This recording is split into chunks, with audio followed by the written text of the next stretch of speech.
Eliona rrinte shpesh pranë dritares, aty ku drita e pasdites binte but mbi duart e saj. Duart ishin gjuha e saj.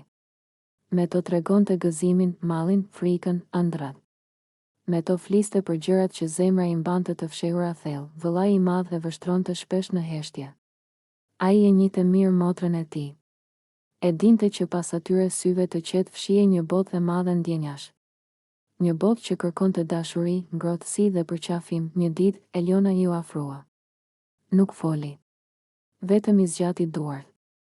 Lëvizjet ishin të ngadalta, të kujdesshme.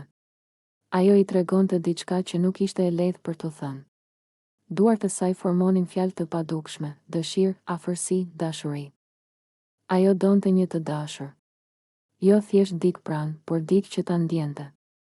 Një njeri që ta shtrëngonte fort, sikur të mos donte ta linte kurrë vetëm.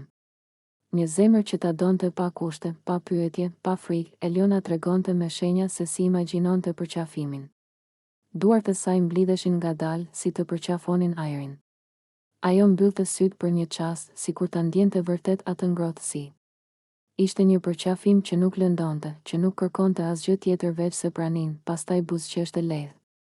Me një lëvizje të vogël të gishtave tregonte puthjen. Jo të shpejtë, jo të nxituar, por të ëmbël. Një puthje që thoshte je i rëndësishëm për mua. Një puthje që linte nga dashuria, jo nga fjalët. Vëllai e ndjeu një shtrëngim në kraharor. Ai kuptoi sa e pastër ishte kjo dëshirë. Eliona nuk kërkonte për alla, as premtime boshe. Ajo kërkonte ndjesi njerëzore. Të ndihej e dashur. Të ndihej e zgjedhur. Netëve, kur shtëpia binte në qetësi, Eliona mendonte për atë njeri të panjohur. A do ta kuptonte? A do të kishte durimin ta dëgjonte me sy dhe zemër? A do ta merrte dorën e saj pa frikë? Ajo besonte se diku ekzistonte dikush që do ta donte ashtu siç ishte. Dikush që do të mësonte gjuhën e duarve të saj jo si detyrim, por si dhuratë. Dikush që do të lexonte shpirtin e saj në çdo lëvizje të vogël. Dashuria për Elonën nuk ishte zhurmë.